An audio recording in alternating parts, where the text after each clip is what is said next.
Good afternoon সবাইকে। আবারও the Times of Liza চ্যানেলে সবাইকে স্বাগত জানাই। আজ আবারও নতুন একটি ব্লগ নিয়ে চলে এলাম তোমাদের সাথে। এখন দুপুর 12:30টার মতো বাজে, আর আমি এখন এসেছি বাইরের ব্যালকনিতে। ওয়েদারটা এত সুন্দর হয়ে আছে, এখন ভাবলাম ব্যালকনিতে আসি। তাছাড়া কয়েকদিন পর্যন্ত যে পরিমাণে বৃষ্টি হয়েছে তাতে ঘরের ভিতরটা অন্ধকার আর সববার শরীর খারাপ। তাছাড়া কিন্তু ঘরের মধ্যে একটা গুমো গুমো গন্ধও ছিল, তাই সেভাবে কোনো রকমভাবে ব্লগ করতে আমি পারিনি। আর আজকে যেহেতু ওয়েদারটা অনেকটাই সুন্দর, ভাবলাম যে না, আজ আর ব্লগ করে থাকা যাবে না, তো সেই জন্যই ব্লগটা আমি এখন থেকেই শুরু করে দিচ্ছি। বেশ কয়েকদিন ধরে আমাদের বাড়িতে একটি বিষয় হচ্ছে আলোচনার, সেটা হচ্ছে এই ওয়েদার। যবে থেকে এই বৃষ্টিটা কেটেছে তবে থেকে কিন্তু বাড়িতে একটাই বিষয় হচ্ছে আলোচনার, যে ওয়েদারটা কিন্তু একদম পুজো পুজো ভাব। আর আকাশের যে পেঁজা তুলোর মতো যে ওই মেঘগুলো ঘুরে বেড়াচ্ছে, তো সেগুলোকে দেখার পর যে কেউ কিন্তু বলে দেবে যে হ্যাঁ, পুজো কিন্তু চলে এসেছে। আর আমি না এখানে কাশফুলও দেখতে পেয়েছি। আর এটা দেখার পর থেকে না একটা মনের মধ্যে আলাদাই কিন্তু অনুভূতি। আর যাই হোক, এই অনুভূতি হয়তো একজন বাঙালি হয়ে আরও একজন বাঙালি ঠিক বুঝতে পারবে। মনটা ভীষণভাবে টানাচ্ছে গ্রামের দিকে। দেখি কি হয় এখনো পর্যন্ত। যাই হোক, আমি কিন্তু কথা বলতে বলতে অনেকটা ভাবুক হয়ে গিয়েছি। এরকম ভাবুক হলে চলবে না। আজ কিন্তু পুরো ঘরটাকে সুন্দর করে একটু সাজিয়ে নেব। অনেকদিন ধরেই ভাবছিলাম একটুখানি ক্লিনিং করব। আসলে শরীরটা যেহেতু খুব একটা ভালো ছিল না, ওয়েদারটা কীরকম তোমাদের তো বলেইছি, আর চোখ মুখ দেখে তোমরা বুঝতেই পারবে যে ওয়েদারটা খুব একটা ভালো যাচ্ছে না। আর এদিক থেকে আমি এখন একটুখানি যখনই ক্লিন করি, যদি কোথাও ধুলো দেখতে পাই তো সেই ধুলোটাকে একটু চেষ্টা করি মোছামুছি করে নেওয়ার। বেশ কয়েকদিন ধরে একটা জিনিস লক্ষ্য করে দেখছি যে এই মালয়েশিয়ান টেবিলটা, এর ওপরে কিন্তু একটা ভালোভাবে কিন্তু ধুলোর লেয়ার বসে যাচ্ছে। সেটা কিন্তু কলিন দিয়ে উঠছে না, উঠছে বলতে এই লাইজল দিয়ে উঠছে একটু, কিন্তু এরকমভাবে যদি ধুলো পড়তে থাকে তাহলে কিন্তু অনেকটাই চাপের। তাই কি করলাম, বাড়িতে না এরকম একটা টেবিল ক্লথ ছিল, তো সেটাকেই ভাবছি এর ওপরে পেতে দিই। আর তোমরা যদি লক্ষ্য করে দেখো, এটা কিন্তু একদমই হ্যান্ডমেড।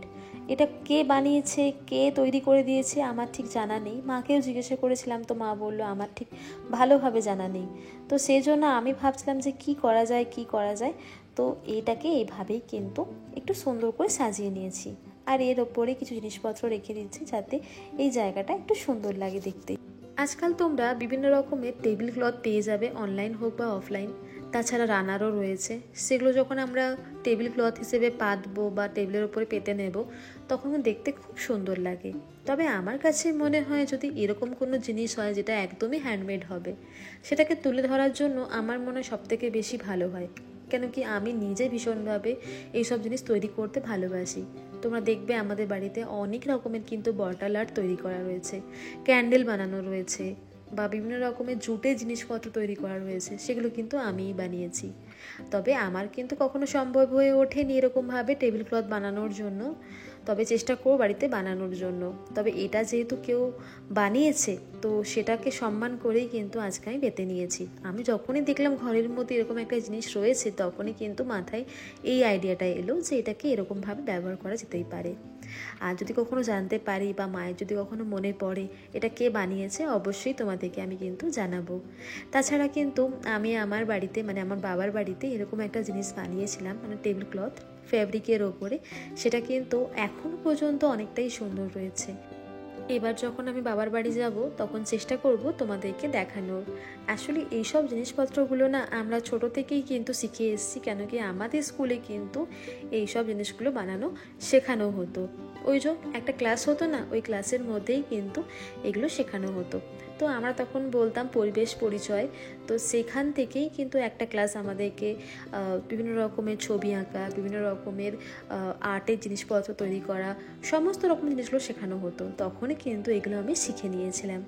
আর এখানে দেখো, আমি আমার ছোট্ট টেবিলটাকে সুন্দর করে কিন্তু সাজিয়ে নিয়েছি। আর এই গাছগুলো যাতে একটু হালকা পাতলা রোদ পেতে পারে, তো এই জন্য আমি এখানেই রাখার চেষ্টা করেছি।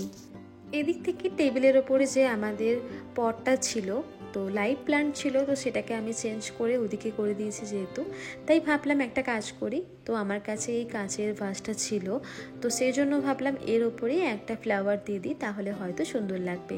আর টেবিলের ওপরে না আমি এরকম সুন্দর একটা ফ্লাওয়ার থাকবে বা প্লান্ট থাকবে আমি সব সময় রাখার চেষ্টা করি এরকমভাবে। আসলে এটা আমার খুব পছন্দ, যখনই কেউ বাড়িতে খাওয়া দাওয়া করার জন্য টেবিলের মধ্যে আসবে, মানে ডাইনিং টেবিলে বসবে, তখন কিন্তু যেন দেখতে পাই যে একটা সুন্দর ফুল তার জন্য অপেক্ষা করছে বা সুন্দর একটা গাছ তার জন্য অপেক্ষা করছে, ব্যাস ওইটুখানি। আর এদিক থেকে আমি এখন চলে এসেছি কিচেনে। তো একটা ছোট্ট কাজ এগিয়ে রাখবো, আসলে মাঝখানে কয়েকদিন আগে তো আমি না চিনি গুঁড়ো সবসময় বাড়িতে করে রাখি যদি রান্নার সময় প্রয়োজন পড়ে।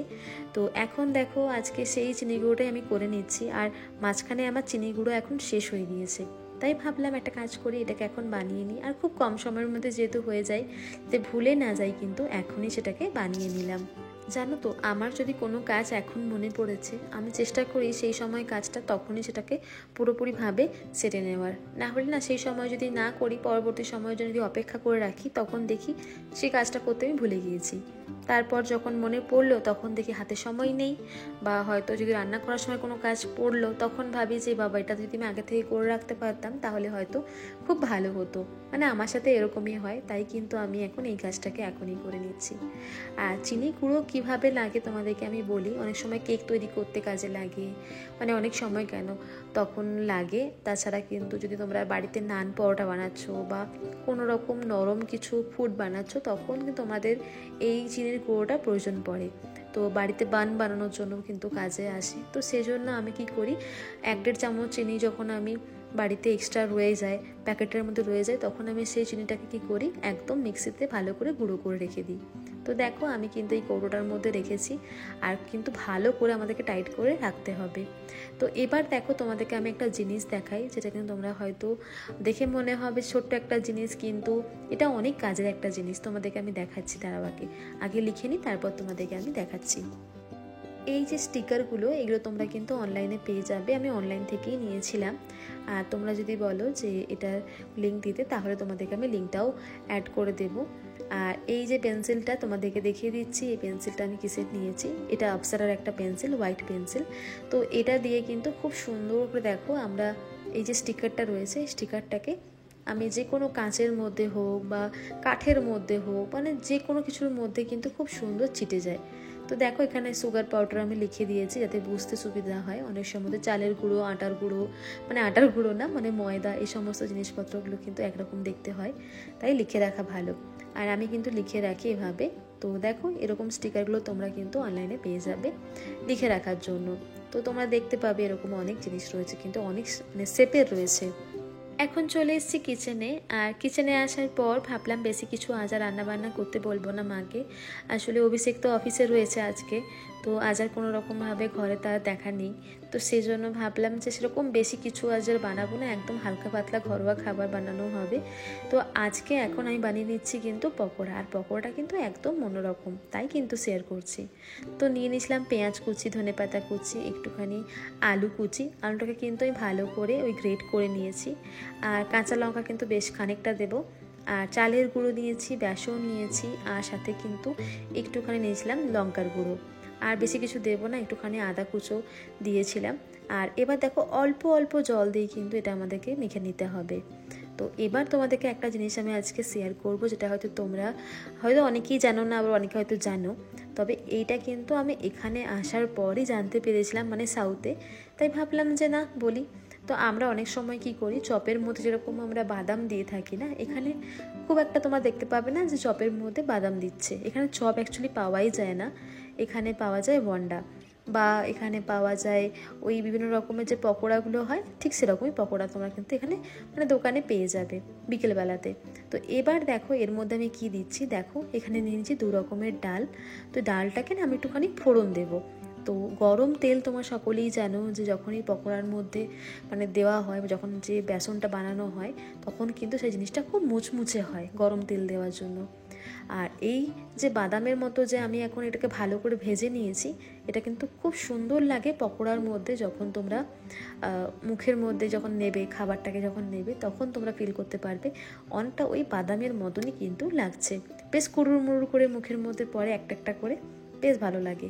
তো দেখো আমি কিন্তু এখানে সর্ষের তেল নিয়ে নিয়েছি, তোমরা চাইলে কিন্তু রিফাইন অয়েলও নিতে পারো। এবার একটা একটা করে কিন্তু দেখো ছেড়ে দিচ্ছি। আর এখানে কিন্তু কোনো রকমভাবে আমি শেপ দিইনি, বিনা শেপেই কিন্তু আমি এটাকে দিচ্ছি। আর এখানে কিন্তু কোনো রকমভাবে সোডা ব্যবহার করবো না। অনেকেই দেখি পকোড়া বানানোর জন্য একটু হলেও সোডা দিয়ে দেয়, তো সোডা দেওয়ার কোনো মানে হয় না। আমি মনে করি যদি এরকম করে ছোটো ছোটো টিপসগুলো যদি ফলো করো, যেমন গরম তেল, একটুখানি চালের গুঁড়ো, এমনিই কিন্তু খাবারটা মুচমুচে হয়ে যাবে।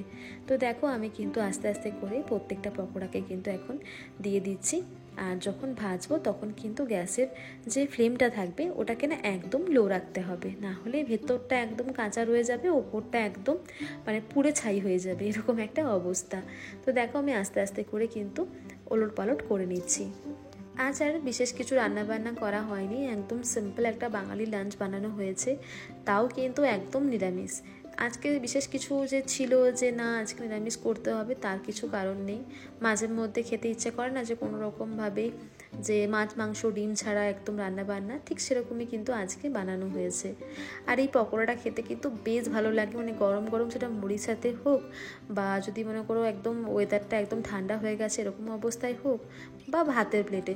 মানে আমার এই পকোড়াটা ভীষণ ভালো লাগে, মানে যখন কিছু থাকে না তখন মনে হয় যে এই পকোড়া দিয়ে ডাল দিয়ে ভাত খেয়ে নিই, আমার তো তাই মনে হয়। আর তোমরা একবার হলেও কিন্তু এরকমভাবে বানিয়ে দেখো, খেতে বেশ লাগবে। তো চলো এবার দেখো আস্তে আস্তে ছেঁকে ছেঁকে তুলে নিচ্ছি। আর তোমরা যদি চাও এখানে একটা টিস্যুও নিয়ে নিতে পারো, তবে টিস্যু আমাদের আচার দরকার পড়লো না। তো দেখো আস্তে আস্তে করে কিন্তু আমি উঠিয়ে নিচ্ছি।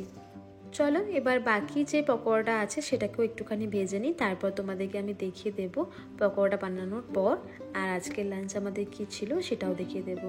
তো ভাত ছিল, নিয়ে নিয়েছিলাম একটুখানি আচার, সাথে কিন্তু নিয়ে নিয়েছিলাম ডাল, আর সাথে পকোড়া, আর একটুখানি ছিল বাড়িতে ওই কুমড়ো, তো সেই কুমড়োটাকেও কিন্তু সেদ্ধ করে নিয়ে নিয়েছি। আরও একটা কিছু ছিল সেটা কিন্তু আমি ভুলে গেছি কি এখন ছিল।